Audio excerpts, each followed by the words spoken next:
If you've ever stood over a watermelon bin at a stand at a store, out in your own patch, thumping it, squeezing it, turning it over, hopping the bottom tells you something, and you still went home and cut into one that was pale and watery and flat tasting, I want you to sit with me for a minute, because what I'm about to walk you through isn't a trick. It's not a hack somebody invented for a video. It's a system that's been refined for roughly 4,000 years, and most of it got quietly dropped somewhere in the last 100. Here's where it actually starts. Watermelons weren't bred for sweetness first, they were bred for survival. Their wild ancestors came out of the arid stretches of Africa and Western Asia, and early people didn't prize them for flavor at all. They prized them because a watermelon could hold drinkable water through a drought when nothing else could. Sweetness came later on purpose, through thousands of years of selective breeding. We actually have proof of exactly how far back that goes. DNA pulled from preserved leaves in ancient Egyptian tombs, including Tutankhamun's, confirms sweet-fleshed, lycopene-rich watermelons were already under cultivation somewhere between 3,500 and 4,000 years ago. The tomb paintings even show it oblong fruit, not round. Early growers were already selecting away from the bitter wild type towards something closer to what's on your table now. From there it moved into India by the 7th century, into China by the 10th, carried into Europe by the Moors in the 13th century, and eventually into the Americas. By the time it reached the American frontier, growers weren't working from some universal generic melon. They were working from named regional varieties bred hard for their specific climate and soil. The Georgia rattlesnake, bred for southern heat by the 1830s. The mountain sweet, prized up north for flesh so firm and sugary it was almost candied. And the Bradford, bred in South Carolina in the 1850s, red and sweet enough that its rind was tender enough to pickle whole. That last detail matters more than it sounds like, and we'll come back to it because that exact trait, the thing that made it exceptional, is also what nearly erased it from existence completely within 100 years. But here's the piece that actually matters for you standing at a bin today. Watermelons do not ripen after they're picked. Not one more day, not one more hour of sitting on your counter. The sugar content, the water content, the flavor, whatever it is the moment it leaves the vine is whatever it will be forever. Which means every single test I'm about to walk you through isn't optional trivia. It's the only window you get. Miss it, guess wrong, and there's no fixing it after the fact. By the end of this, you'll be able to walk up to any melon, yours or a stranger's bin at the store, and actually know, not hope. And the first place the old growers looked wasn't the fruit at all, it was the vine. Piece 1, reading the vine, the tendril and the spoon leaf. And before you even touch the melon itself, the old growers were already looking somewhere else entirely, at the vine, right where the fruit connects to it. There's a specific spot at that junction that most people who have grown 100 watermelons in their life have never once studied closely. Right where the fruit stem meets the main vine, there are 3 structures sitting together. The fruit stem itself, a coiled spring-like structure called a tendril, old growers called it the pigtail, and a small, spatula-shaped leaf called the spoon leaf. That cluster is your first read, and it works whether you're standing in your own patch or you grew the fruit yourself last season. Here's what's actually happening biologically, because this isn't folklore, it's a documented hormonally triggered process. As the melon finishes filling out, typically somewhere between 75 and 95 days after the flower first opened, depending on the variety, the plant begins producing ethylene inside the maturing fruit. That hormone does 2 specific things. It starts breaking down chlorophyll throughout the fruit, and it triggers the formation of what are called callose plugs inside the phloem and xylem, the vascular tissue of that one specific node. Not the whole vine, just that localized junction feeding the fruit. Once those plugs form, sap stops flowing to the structures right next to the fruit stem. And because the tendril and spoon leaf are the most sensitive, most immediately dependent structures at that junction, they're the first things to show it. The tendril goes from fleshy green to dry, brittle, and dark brown or black. The spoon leaf loses turgor pressure right alongside it, yellows, browns, and eventually shrivels or drops entirely. That's the plant in real biochemical terms telling you this fruit has stopped accumulating mass. It's done growing bigger. But and this is the part that trips up even careful growers, done growing bigger is not the same as done ripening. Here's the mistake that ruins more melons than any other single error in this whole process. The old growers learned, sometimes the hard way, that the exact day the tendril and spoon leaf finish drying out is not harvest day. At the precise moment that vascular connection closes, the internal flesh can still be pale pink, still carrying a high concentration of unconverted starches, still sharp with elevated malic acid. Cut it that day and you get exactly the underwhelming melon you've been disappointed by before, technically ripe by the vine's clock, but nowhere near peak sweetness. So the experienced growers built in a deliberate delay. 3 to 10 additional days left completely undisturbed on the vine after the tendril and spoon leaf were fully dead. Because during that window, even though the fruit has stopped growing in size, something continues happening inside it. The remaining starches convert into actual sugar, fructose and glucose, through enzyme activity in the fruit's cells, and the flesh softens into the dense, crisp texture that separates a good melon from a great one. At the very peak of that window, some growers watched for one more confirming sign, micro-cracking right at the stem attachment point, sometimes with a thick reddish-amber syrup bleeding out. That syrup is concentrated sugar, quite literally leaking out because the fruit has nowhere left to put it. When you saw that, you knew you'd hit the exact top of the curve. So, piece 1 complete. A dead tendril and a dead spoon leaf is not your green light to cut. It's the start of your countdown. Give it those extra few days and only then are you actually there. Piece 1 only helps you if you can reach the vine, though. Most of us are standing in front of a bin, cut off from any of this entirely. That's piece 2, and it's the one signal that survives the whole trip from field to store shelf. Piece 2, the ground spot, belly patch. Piece 2 doesn't need the vine at all. This is the one you can run standing under fluorescent lights in a grocery store, and it works exactly as well as it did in a 19th century field, because unlike the tendril, this signal travels with the fruit. Old growers called it the belly patch, or in some regions the couche, the French term for it, carried over from early European growers. Today it's usually just called the ground spot. Same thing either way, it's the specific patch of rind that spent the fruit's whole life resting directly against the soil. Because that patch is shielded from sunlight for the entire growing season, the skin cells there never go through the normal process that turns rind green. There's no chlorophyll production happening on that shaded patch the way there is everywhere else on the fruit. So early on, before the fruit is anywhere near ready, that spot sits pale, stark white, or a washed-out greenish white. Here's the actual mechanism behind the color shift, and it's the same underlying process driving several of these tests. As the fruit ripens, chlorophyll breaks down systemically across the entire rind. That breakdown doesn't create new color, it unmasks pigments that were there the whole time hiding underneath the green. Specifically, carotenoids and flavonoids that had been present but visually overpowered by chlorophyll the entire growing season. Once that green fades, those underlying pigments show through everywhere on the rind, and on the ground spot specifically, where there was no chlorophyll competing in the first place, that shift is dramatic. It goes from pale white straight through to a deep, rich, buttery gold, sometimes edging toward orange in a fully mature fruit. So the rule is direct. A ground spot that's still stark white or even pale yellow tells you that fruit came off the vine or was harvested by a grower before it had its full run of vine contact and sugar transport. A ground spot that's gone deep gold, even amber at the edges, tells you the opposite, that fruit had prolonged, complete contact with the vine's sugar supply all the way to the end. There's one more detail here that gets misread constantly, and it's worth knowing specifically because it looks like a bad sign and isn't. On a genuinely ripe melon, that golden ground spot will often carry tiny clusters of small black specks. Growers historically called them fly specks or mildew spots, and plenty of people assumed it meant the fruit had gone bad or picked up some kind of rot. It's the opposite entirely. Those specks are small fungal colonies, feeding on trace amounts of sugar-rich sap that's naturally seeping through the thinning outer layers of skin on a genuinely sweet, fully mature melon that's been resting on damp soil. You only see them in practice on the ripest fruit in the bin, not the underripe ones. Now here's why this particular piece matters more than almost anything else in this whole sequence. It's the test that survives shipping. The tendril and spoon leaf are long gone by the time any melon reaches a store, cut clean off at harvest, no trace left. Wax coatings can be faked. Stickers and brand names tell you nothing about what's actually inside. But the ground spot doesn't fade in transit, doesn't get manufactured, and can't be faked without it being visually obvious. It's the one signal that makes the entire trip from the vine to your kitchen table completely intact.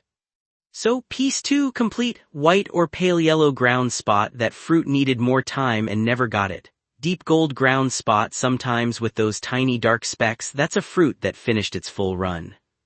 A color on its own can still mislead you if a fruit dried out unevenly or grew in an odd position, which is exactly why the old growers never stopped at looking.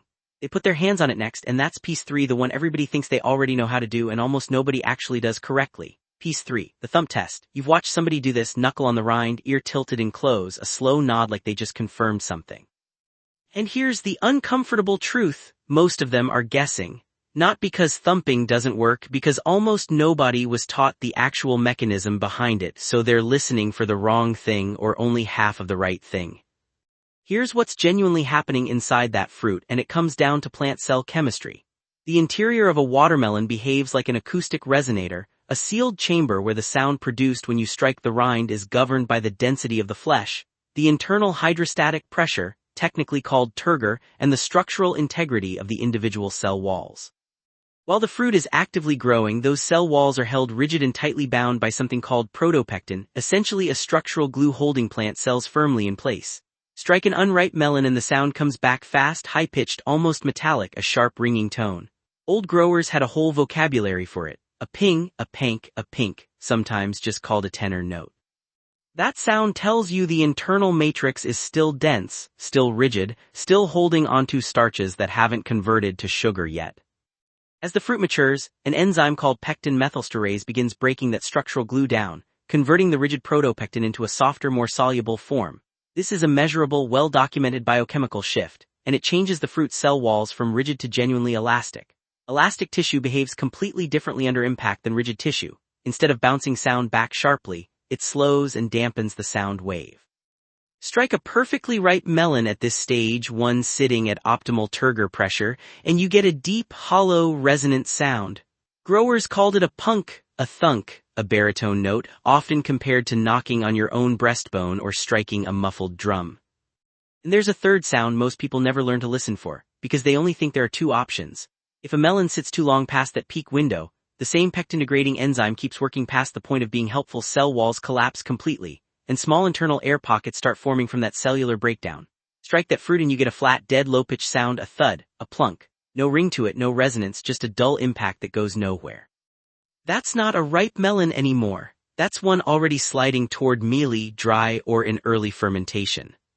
So 3 sounds, 3 verdicts. A high ringing ping means give it more time. A deep resonant thunk means that's your fruit. A flat dead thud means it's already past where you wanted it. Here's a version of this test that outperforms the basic knuckle tap, and almost nobody uses it, even though growers historically favored it specifically for its reliability. Instead of just listening with your ear close to the rind, place your free hand flat against the far side of the melon, and pat or slap the near side with an open, relaxed palm. Some old growers called this the bongo drum method. A genuinely ripe melon transfers a physical, elastic vibration straight through its diameter. You'll actually feel a distinct pulse land in your receiving hand.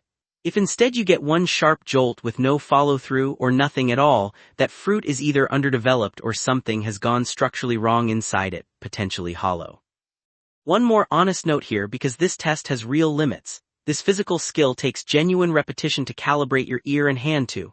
It's not something you nail perfectly on your first try, and that's exactly why the old growers never used it in isolation. They used it to confirm what they'd already learned from the vine and the ground spot, not as their only piece of evidence. That's piece 3, the test everyone's confident about and most people are only half right on because they never learned there were 3 sounds instead of 2. Piece 4 doesn't involve your ears or your hands at all, not at first. It starts with something almost nobody thinks to look at, the way light itself sits on the rind. Piece 4, the dying shine, rind sheen, devitrification, and the ridge test. Piece 4, and this is the one that gets missed constantly because most people's instinct runs exactly backwards on it. A shiny, glossy melon looks appealing under store lighting, looks fresh, looks good. It's actually telling you the opposite of what you want to hear. Here's the biology behind it. While a watermelon is actively growing, its skin is coated in a layer of natural cutin wax, a waxy cuticle the plant deposits specifically to limit transpirational water loss while the fruit is rapidly expanding in size. That layer is what gives a young, still-growing melon its bright, glossy, almost polished look. It's functional, not decorative. The plant needs that seal while it's still building the fruit. Once the melon reaches full physical size and growth stops, the plant simply halts new wax production. And the existing layer doesn't just sit there unchanged. Environmental exposure, combined with the ongoing polymerization of other compounds called suberin and lignin within the rind, causes that waxy layer to degrade and devitrify. In plain terms, it breaks down chemically and physically over time. The visible result is unmistakable once you know to look for it. A ripe watermelon loses its bright, reflective sheen and takes on a dull, matte finish. And it's not just visual. If you run your hand across the surface, that same devitrification produces a fine, granular, slightly rough texture, often compared directly to the feel of very fine sandpaper. Compare that to an immature rind, which still has enough of that intact wax layer that a fingernail can actually puncture or scrape it, exposing the pale white tissue just underneath. A genuinely ripe rind has hardened enough at this stage to resist that kind of fingernail penetration entirely. A second, tactile confirmation stacked right on top of the visual one. There's a second physical change happening at the same time, driven by a completely different mechanism: internal pressure. As the fruit matures and internal hydrostatic pressure builds toward its peak, the structural cells of the outer rind, the exocarp, actually shift and align to accommodate that pressure from the inside. Practically, that means if you run your palm firmly along the equator of the melon, from the stem end to the blossom end, you can feel it: subtle longitudinal ridges, a faint undulating texture that wasn't there earlier in the season. An immature melon feels perfectly smooth and uniformly round under your hand. A mature one has developed just enough of this structural texture that your palm notices something has changed. If you've got a striped variety in front of you, a crimson sweet, a Georgia rattlesnake, any of the classic pattern types, there's an additional very old confirming trick that goes with the same underlying process. As internal pigments and sugars build up toward maturity, the dark green stripe bands actually begin to spread and thicken, especially noticeable near the blossom end of the fruit. Frontier growers turned this into a simple physical measurement they called the two-finger rule. Lay your index and middle finger together, lengthwise against the rind, right over one of the dark stripes. If that dark band has expanded to roughly the width of your two fingers side by side, that's a direct physical confirmation that the internal expansion phase is complete and the fruit has reached full field maturity. No tools required, just your own hand as the measuring instrument. One honest limitation worth flagging here, because leaving it out would be misleading. Certain modern commercial varieties, Dixielee is a specific documented example, have been deliberately bred to maintain a smooth rind surface throughout their entire life cycle. That means the ridge test specifically won't give you a reliable read on every melon you encounter, particularly some newer varieties optimized for shipping and shelf appearance. It remains highly effective on heirloom types and anything homegrown, but it's not universal, and it's worth knowing which kind of melon you're actually looking at before leaning on this one alone. So, piece 4 complete. Dull beats shiny, rough beats slick, subtle ridges beats smooth roundness, and on a striped variety, 2 fingers across the dark band tells you the truth without needing anything else. Now, everything up to this point has assumed you're standing close enough to actually touch the fruit and study it carefully. Piece 5 doesn't need any of that. It's the fastest read of all 5, and it's the one most people skip entirely because it feels too simple to matter. Piece 5, the tests that waste your time, debunking the frontier myths. Piece 5 is different from the first 4, and I think it might be the most useful one in this whole video, because it's not about what to do. It's about what to stop doing, because some of what got passed down alongside the real techniques was never real to begin with. And if you're mixing genuine signals with fake ones, you're diluting your own judgment every single time. Let's start with the most famous piece of watermelon folklore. There is the broom straw test. The protocol, if you've never heard it, is simple. Lay a clean, dry piece of broom straw horizontally across the top of a resting watermelon. Tradition says that if the melon is ripe, the straw will slowly rotate on its own, spinning anywhere from 45 to 90 degrees until it lines up lengthwise with the fruit. Some rural communities historically explained this by claiming a ripening watermelon generates its own localized magnetic field, pulling the straw into alignment like a compass needle. Here's the actual physics. Watermelons are made of non-ferromagnetic biological tissue. They do not and cannot produce a measurable magnetic field. That part of the story is simply not physically possible. And this is the interesting part, the straw genuinely does move sometimes, and there's a real explanation for it. Remember piece 4, the devitrified rind losing its glossy wax coating and turning matte and slightly rough. That same textural change, combined with the convective heat rising off a warm, field-heated melon sitting in the sun, subtly alters the surface friction and airflow right at the boundary layer of the rind. A lightweight, dry piece of straw is extremely sensitive to exactly that kind of disturbance. A slight tremor, a trace of static charge, or a small current of warm air can be enough to make it slide toward the path of least resistance, typically along the melon's natural slope. So the straw moving isn't fake. It's just not magnetism, it's a byproduct of the same rind changes we already covered, dressed up as something mystical. Next, the seed rattle myth. You've probably heard this one too. Shake the melon, and if you hear the seeds rattling around loose inside, that means it's ripe. In a healthy, properly developed watermelon, the seeds are firmly embedded and suspended within dense, succulent placental tissue at the center of the fruit. They don't move freely, full stop, in a good melon. The only circumstance where seeds actually become loose enough to rattle audibly is when the fruit is severely overripe, badly dehydrated, or already undergoing advanced internal cellular collapse, where enzymatic breakdown has liquefied the central flesh into a hollow, fluid-filled pocket. A rattling melon isn't a sign of a great one. It's a sign of one that's already rotting on the inside.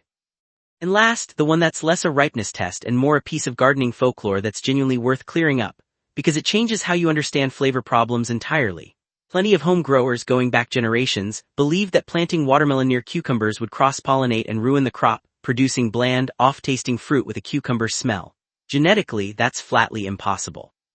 Watermelons and cucumbers belong to entirely different genera within the same plant family, with different chromosome numbers. Cross-pollination between them cannot happen biologically at all. So where did the myth come from? An underripe watermelon naturally contains high concentrations of a specific aldehyde compound, the exact same compound responsible for the fresh-cut smell of cucumbers, along with immature white seeds and firm, sugarless, green-tinged flesh.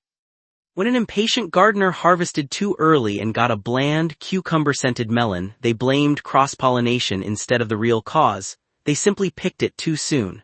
The myth isn't about genetics at all. It's a documented case of premature harvesting getting misdiagnosed for generations.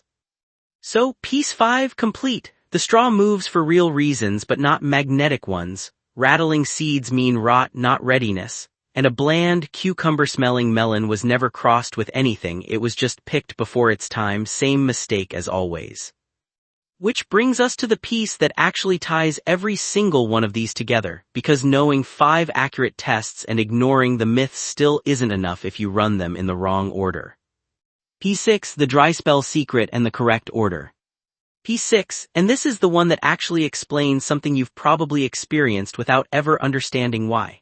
Have you ever had 2 watermelons from the exact same patch, picked around the same time, and one was noticeably sweeter than the other? There's a real, physiological reason for that, and it's something the old growers controlled on purpose. It comes down to water, specifically the water you don't give the plant right before harvest. Frontier growers observed something consistent enough to build their whole harvest calendar around it. If heavy rain fell right before harvest, the melons came out bland, watery, and prone to cracking open on their own. But melons harvested during a dry spell were consistently sweeter and more flavorful. That's not superstition, it's basic plant physiology, and modern growers still use this exact principle today. Roughly 10 to 14 days before the anticipated harvest, experienced growers would deliberately restrict or completely withhold water from the patch. By inducing that mild water stress, the plant is forced to stop putting energy into vegetative growth, leaves, vines, new shoots, and redirect what it has left toward the fruit itself, which triggers a rapid concentration of soluble sugars inside it. Mechanically, lower soil moisture means lower hydrostatic pressure moving through the vine, which means less dilution of the fructose and sucrose already built up in the flesh. Less water diluting the sugar means a sweeter, denser, crisper melon at harvest. It's the same reason a grape grown in a slightly stressed, dry vineyard often produces a more concentrated wine than one that's been overwatered. This is useful to know even if you're not growing your own. It explains why the exact same variety from the exact same region can taste completely different from one season to the next depending on that season's rainfall right before harvest. It's not always a testing failure on your part. Sometimes the fruit itself just didn't get that final dry stretch it needed. But here's the actual piece 6, the one that ties every single test in this video together, because I've watched people run every test we've covered, get every individual read correct, and still walk away with a bad melon. Not because the tests failed, because they ran them out of order and let one weak signal override several strong ones. Here's the sequence the old growers actually used and the reasoning behind each step. You start with the ground spot because it's the single most reliable signal you have, and it's the one that survives shipping intact. Nothing about it gets faked or altered between the field and your kitchen.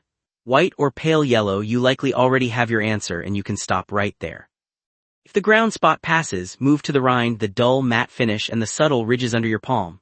This step exists specifically to confirm the ground spot, not replace it. If the ground spot says gold but the rind is still glossy and perfectly smooth, that mismatch is itself useful information. It tells you to slow down and look closer because something about that fruit's development wasn't typical. Only after both of those agree should you run the thump test last, never first. This is the exact mistake most people make. They walk up to a bin, thump first, and treat that one sound as their entire verdict. But we already covered why the thump test carries the widest margin of error of any single test here on its own. Too many variables can throw off that sound in isolation. Used as your final confirmation after two independent visual and tactile signals already agree, it stops being a gamble and becomes exactly what it was designed to be, a last check, not a first guess. And if you're standing at your own vine, the tendril and spoon leaf come before any of this. They tell you whether the fruit is even in its ripening window at all before you bother checking anything else. So the full order one more time: tendril and spoon leaf if you're at the vine. Ground spot first always, rind second to confirm, thump last to seal it. That's not 5 separate coin flips. That's one sequence, each step covering for what the last one might have missed. So that's the whole system, start to finish. 6 pieces, and none of them needed a gadget, a sticker, or somebody else's guess. Tendril and spoon leaf if you're standing at the vine. Ground spot gold over white every single time. Rind gone dull and rough with those subtle ridges under your palm. The thump test, run last not first, and now you actually know there are 3 sounds to listen for, not 2. Weight and heft as your fastest filter. And the myths cleared out of the way entirely. The straw, the rattling seeds, the cucumber scare, so you're not wasting attention on signals that were never real. I want to sit on one thing for a second, because it's easy to hear all of this as a list of tricks and miss the part that actually matters. A watermelon does not ripen after it leaves the vine. Not a day, not an hour. Every one of these 6 checks exists because there is exactly one moment where the decision gets made, and after that moment passes, there's no correcting it. That's what separates this from most kitchen advice you'll find. This isn't about fixing a mistake after the fact. It's about not making the mistake in the first place, which means the entire skill really does come down to paying close attention in the right order at the one moment it counts. And that's genuinely what the frontier growers understood that got lost somewhere along the way, not a secret, not something hidden from you on purpose, just a set of careful, repeatable observations that worked generation after generation long before anyone had a refractometer to measure sugar content electronically. The tools got more advanced. The underlying biology didn't change at all. Everything we walked through today, the ethylene triggering senescence at that vine node, the chlorophyll breaking down to unmask the ground spots gold, the pectin methylesterase softening cell walls until the thump changes pitch, that's the same process happening in every single watermelon grown anywhere. Whether it's a 150-year-old heirloom variety or something bred last decade for a shipping container. If this changes what you actually do next time you're standing over a bin, put it to use. Run the sequence, ground, spot, rind, thump in that order before you buy and see what happens when you cut into it. I genuinely like to know which one surprised you most. My honest guess is it's going to be the ground spot because most people have never once thought to flip a melon over and actually look at that patch before now. Drop that in the comments. And if you grew up around somebody who did this differently, a grandparent, an old neighbor, somebody with their own particular way of checking a melon that doesn't match exactly what we covered today, I want to hear it. Regional variation on this stuff is real, and some of what's held up best over time started exactly as a story somebody's grandfather told them at a kitchen table, long before it ever got written down anywhere. There's a whole separate system for cantaloupe, honeydew, and the other true melons, and it works almost the opposite way a watermelon does. Those fruits actually tell you when they're ready, pulling themselves loose from the vine on their own if you know how to recognize it. Completely different mechanisms, completely different signs to look for. That's a video for another day. Until then, you've got everything you need. Go pick a good one.